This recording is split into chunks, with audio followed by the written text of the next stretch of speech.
জাফলংয়ের 11তম পর্বে আপনাদের সবাইকে স্বাগতম।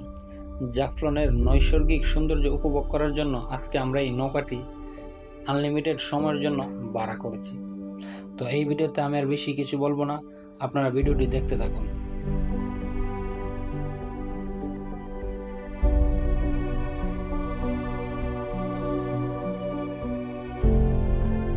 আমার চ্যানেলটা সবাই সাবস্ক্রাইব করে দেন, আমার পেজটা সবাই ফলো করে দেন। আমি অনেক কষ্ট করে ভিডিও তৈরি করি, অনেক কষ্ট করে আপনাদের জন্য ভিডিও তৈরি করি।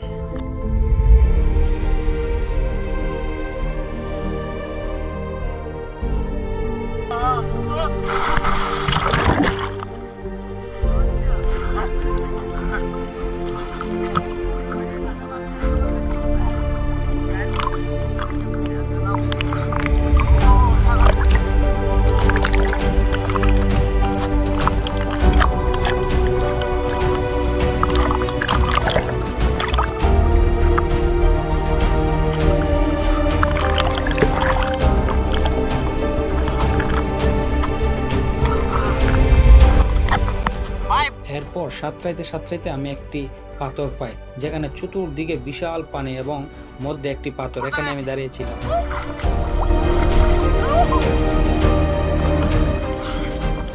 আমার নৌকা আমাদের রেখে চলে গেছে।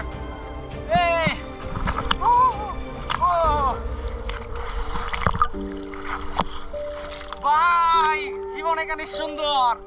ভাই, আপনি ঘরে বসে টাকা গুনেন, আর আমি টাকা এখানে চিঠি দেবো। ভারত থেকে ছুটে আসা এই স্বচ্ছ পানিতে আমার গা মন মতো ভাসিয়ে ছুটে চললাম সামনের দিকে। এতক্ষণ দেখছিলেন পর্ব 11। এখন আমরা যাব মায়াবী ঝর্ণায়। মায়াবী ঝর্ণার এই 12তম পর্বটি দেখার জন্য আপনারা আমার সাথেই থাকুন।